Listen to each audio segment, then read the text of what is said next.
Haji Halim sedang menunjukkan begini cara sayang kepada ibu. Wahai kalian yang tak menghormati ibu, yang menyepelekan ibu, yang merendahkan ibu. Malam ini lihat, beliau tidak ada ceramah, tidak ada tausiah, tapi langsung dibuat begini cara menghormati ibu. Ini sekarang banyak orang tak menghormati ibu. Berapa banyak ibu yang awalnya bantu-bantu, lama-lama jadi pembantu. Dulu dia tidak tarawih, kenapa? Karena kita menangis merengek di rumah. Sekarang di hari tuanya dia tidak tarawih juga. Kenapa? Dia menjaga cucunya. Berapa banyak itu terjadi? Jangan sampai. Dia tidak pernah menolak cucunya, dia sayang. Tapi kita yang berpikir, berapa kali dia tidak jadi sholat duha karena kita kencing di kaitnya. Berapa kali dia tidak tarawih karena kita menangis merengek sampai subuh datang. Berapa kali dia tidak iktikaf karena kita. Andai dia masih hidup hari ini, datang, belikan pakaian yang paling dia suka, belikan perhiasan kalau ada. Andai tidak cium tangannya, tapi yang sudah meninggal dunia, jangan lupa kau doakan, Rabbil firli wali walidayya warhamhuma kama rabbayani shaghira. Berdoa pun kau tak mau, apalagi yang akan kau bawa menghadap Allah SWT. Meregang nyawa dia melahirkan engkau. 9 bulan 10 hari kau menumpang di perutnya.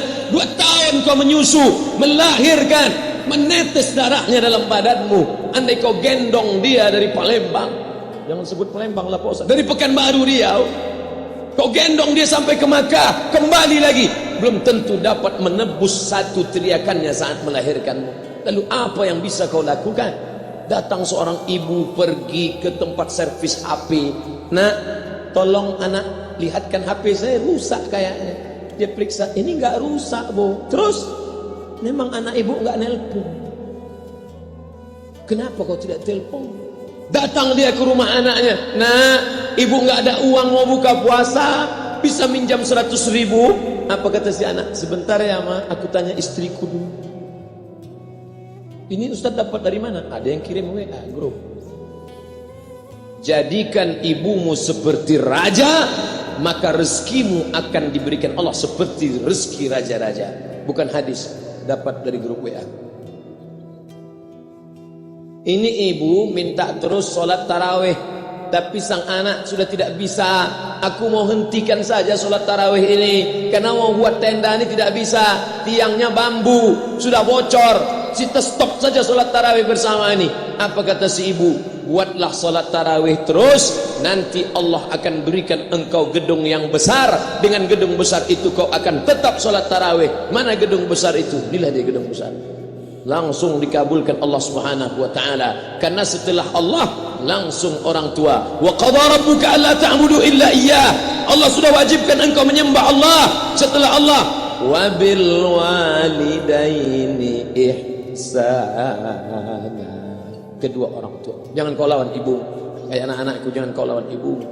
Karena kau lawan ibumu, kau tak pernah mencium kebahagiaan. Walaupun hartamu banyak, kau akan berenang dalam air mata penderitaan sampai kematian datang. Ada pezina hidup di dunia senang, ada pecandu narkoba hidup di dunia senang, tapi orang yang durhaka tetap dapat dosanya dibalas Allah di akhirat. Di dunia juga dapat. Ustaz, kalau di akhirat dapat, di dunia dapat, untuk apa lagi di dunia? Yang di dunia itu DP-nya. Nanti di akhirat akan kau dapatkan cashnya. Oleh sebab itu jangan main-main dengan ibu. Datang seorang laki-laki, ya Rasulullah, izinkan aku mati syahid. Karena orang yang mati syahid itu tidak akan merasakan sakratul maut illa kal qars, seperti cubitan pada tangan. Izinkan aku mati syahid, karena kalau aku mati syahid tidak akan ada azab kubur. Izinkan aku mati syahid, karena kalau aku mati syahid tidak akan ada hisab, langsung masuk surga. Nabi bertanya, alaka min ummin, ibumu masih hidup? Ibumu ada di rumah? Ya. Ilzam rijlaiha fatammal jannah, urus tapak kakinya, akan kau dapati surga di sana. Tak perlu kau mati syahid, tapak kakinya kau urus, kau dapati surga di sana. Kalau tapak kakinya kau urus dapat surga, apalagi kau urus kepalanya, apalagi kau urus badannya. Pulang dari sini, urus ibu, mandikan dia, belikan pakaian yang baik, cari makanan kesukaannya. Kalau dia sudah meninggal, maka kau datang ke sana, langsung dapat tisu. Bapak Ibu yang dimuliakan Allah Subhanahu wa taala. Ini Ustadz suaranya menggelegar nih, marah apa? Enggak, saya tak marah. Terus dikasih aja Alim buka nasi kuning tadi. Makanya suara menggelegar. Dimasukkan Pak Kapolda daging sama ayam 3. Masya Allah, ini kari Palembang nih Pak Ustaz. Mantap, menggelegar suara kita di rumah. Bapak Ibu yang dimuliakan Allah Subhanahu wa taala, datang seorang laki-laki, kata Nabi sallallahu alaihi wasallam, nanti akan ada laki-laki yang datang kemari minta doanya kabul. Sahabat heran, kami yang hidup sama Nabi, kami yang perang sama Nabi, kami yang jihad sama Nabi, kenapa mesti minta doa dia? Dia tidak pernah ketemu Nabi. Pokoknya nanti kalau dia datang, minta doa sama dia. Setelah Nabi SAW meninggal, barulah dia datang. Orang itu bernama Uwais Al-Qarni. Kenapa doanya makbul? Dia merawat ibunya. Kalau ibumu kau rawat, doamu dikabulkan Allah Subhanahu wa taala. Apa yang kita lihat malam ini adalah buah bakti kepada seorang ibu. Ya Rasulullah, man ahaqqun nas bi husni sahabati? Siapa yang paling layak mendapatkan baktiku? Ummuka. Siapa lagi? Ummuka. Siapa lagi? Ummuka. Ibumu. Summa man? Siapa lagi? Abuka. Kami, Ustadz, Jenderal Bintang 5, alim ulama, kami hanya dapat 1, sedangkan kalian ibu dapat 3. Ibumu. Kenapa ibu dapat 3? Karena ibu bisa melakukan 3. Ibu mengandung, ibu melahirkan, ibu menyusukan. Kalau bapak mau dapat 3, coba yang 3. Pulang dari sini, pergi ke tempat jual kelapa muda, beli 1. Jangan dibelah, ikat di perut 9 bulan 10 hari. Kalau mau merasakan melahirkan, pulang dari sini, pergi ke tempat jual mangga. Telan bulat-bulat, keluarkan bulat-bulat. Emang enak jadi perempuan. Mereka luar biasa. Tanya ibumu, berapa kali dia meninggalkan puasa Ramadan? Saat mengandung engkau, 30 hari dia tak puasa. Saat menyusukan tahun pertama, 30 hari dia tak puasa. Saat menyusukan tahun kedua, 30 hari dia tak puasa. Saat dia mau ganti qadha tahun berikutnya, adik mau menyusu. Hari ini dia belum mengqadha puasanya, dia terhutang di hadapan Allah. Lalu apa yang bisa kau lakukan? Malam ini betul-betul disadarkan. Alhamdulillah, ibu saya masih hidup, umurnya 70 tahun. Saya akan pulang dari kajian malam ini. Nampaknya malam ini saya yang ceramah, saya yang tausiah, tapi saya mengambil pelajaran. Pulang dari sini saya akan lebih sayang pada emak saya. Saya lebih cinta kepada ibu saya. Saya malu, saya hanya pandai berceramah, berkata, tapi orang sudah mengamalkannya langsung. Haji Halim membelikan gelang ibunya 2 kali sampai 4 kali setahun. Gelang cincin sudah dibelikan 2 bulan, hilang. Kemana? Ada orang susah tadi aku kasih. Ternyata itu yang membuat rezeki melimpah ruah. Maka rezeki buah yang sudah matang harus kita joloknya dengan apa? Dengan berbakti kepada ibu. Bapak Ibu yang dimuliakan Allah, saudara-saudara yang dimuliakan Allah Subhanahu wa taala. Ibu ini luar biasa. Sampai ibu, Ustaz jangan nunjuk pakai tangan kiri lah. Oke, pakai kanan. Ibu, andai ngomong ibu salah, tetap dikabulkan Allah Subhanahu wa taala. Ada seorang ibu memanggil anaknya, "Ya Juraij, wahai Juraij." Anaknya sedang beribadah. Ibadah pada Allah atau nyambut ucapan ibu? Allah lebih mulia, dia diam. "Ya Juraij." Dia tetap diam. "Ya Juraij." Dia tetap diam. Dia tidak jawab seruan ibunya. Sampai akhirnya ibunya berkata, apa kata ibunya? "Allahumma la tumitshu hatta turihi wujuhal mumisat." Jangan matikan Juraij sebelum matanya melihat wanita, maaf, tunasusila. Jangan matikan Juraij sebelum matanya melihat wanita tunasusila, WTS PSK, orang nakal, orang jahat. Tidak mungkin ahli ibadah matanya melihat orang jahat. Tapi takdir berkata lain. Tak lama setelah ucapan sang ibu, ada seorang WTS PSK hamil, tidak diketahui suaminya, ditangkap, ditanya, "Siapa yang menghamilimu?" Apa kata si perempuan? "Yang menghamiliku adalah Juraij." Sampai Juraij ketika difitnah, perempuan wanita susila itu ditanya, "Siapa yang menghamilimu?" Ternyata dia berkata, "Juraij." Akhirnya mereka menangkap Juraij. "Juraij, ternyata engkau selama ini pura-pura saja menjadi pelaku ibadah. Engkau ternyata sudah menghamili perempuan ini." Mereka menghancurkan tempat ibadah Juraij. Tapi kemudian Juraij sabar. Dia katakan, "Nanti tunggu anak itu lahir, kalian baru tahu." Setelah tak lama anak itu pun lahir, dan mereka bertanya kepada anak kecil yang belum bisa bicara, ya ghulam, wahai anak kecil, man abuka, who is your father? Siapa bapakmu?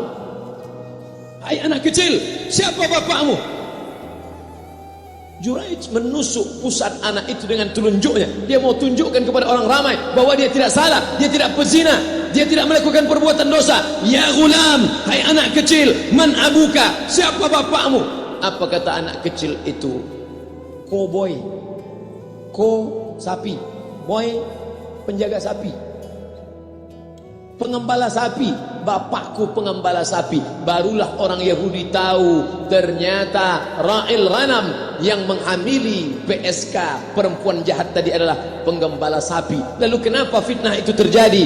Allah mengabulkan doa si ibu. Sebelum Juraij mati, matanya pernah melihat wanita tuna susila.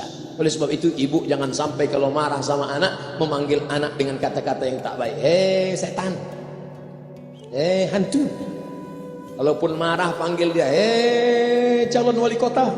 Sini sebentar. Kalau marah betul, calon gubernur. Sini sebentar. Doa ibu dikabulkan Allah Subhanahu wa taala. Saya setahun setiap bulan Februari ceramah di Kuala Lumpur seminggu. Kuala Lumpur, Selangor, Sarawak, Kuching, kemudian Malaka, Ipoh, Negeri Sembilan. Ketika saya tausiah datang ibu-ibu makcik Malaysia. Assalamualaikum. Waalaikumsalam. Ustaz Somad. Ya. Saya nak jumpa dengan emak Ustaz. Loh, ngapa jumpa emak saya? Jumpa saya lah. Ustaz pasti dididik oleh seorang ibu. Saya ingin jumpa ibu Ustaz. Saya sangka dia mau jumpa saya. Ternyata ibu di tengah para habaib, diambil diri seorang profesor, dibalik diri seorang gubernur, wali kota, Kapolda. Di dalam diri mereka ini adalah orang-orang luar biasa, tapi dilahirkan oleh perempuan-perempuan yang super luar biasa. Betul? Mereka ini semua dibesarkan perempuan. Makanya ada ungkapan al-jannatu tahta aqdamil ummahat, surga di bawah telapak kaki ibu. Tapi ada yang mengatakan itu dulu Pak Ustaz, sekarang sudah berubah, surga di bawah telapak kaki babysitter. Karena banyak yang menitipkan anaknya kepada penitipan anak. Jangan bu, walaupun kau wanita karir, tidak seberapa itu. Tidak dapat kau tebus kehilangan masa-masa manja mereka dengan pendidikan. Ini banyak ibu-ibu sekarang sudah tidak lagi mengurus anaknya. Padahal 6 tahun pertama, the golden age, usia emas, ibu harus ikat hubungan emosional dengan anak. 2 tahun pertama, susukan. 2 tahun kedua, lompat-lompat, lari-lari, lucu-lucu. 2 tahun ketiga, mulai menghafal surat-surat pendek. Umur 7 tahun, baru dia sholat. Begitu. Sekarang banyak. 2 tahun pertama, dia titipkan ke Al-Baqarah, sapi betina. 2 tahun kedua, dia titipkan ke PAUD dan BUUD. 2 tahun ketiga, dia titipkan ke TK. Akhirnya anak putus kontak. Setelah anak remaja, baru ibunya nanya, Ustaz, kenapa anak saya lebih mau curhat sama pacarnya daripada sama saya? Karena anak sudah lost contact, putus hubungan dengan ibu. Itulah yang dulu dikejar dengan wanita karir. Pergi pagi, pulang petang, peras keringat, banting tulang, tunggang langgang, lintang pukang. Tak dapat kau tebus dengan apapun. Oleh sebab itu, kalau kau sayang kepada mereka, besarkan mereka. Nanti setelah dia SMP, kau tetap bisa berkarir, tetap bisa apapun. Tapi usia emas ini tetap jaga mereka. Di balik anak-anak yang luar biasa, ada ibu yang luar biasa. Di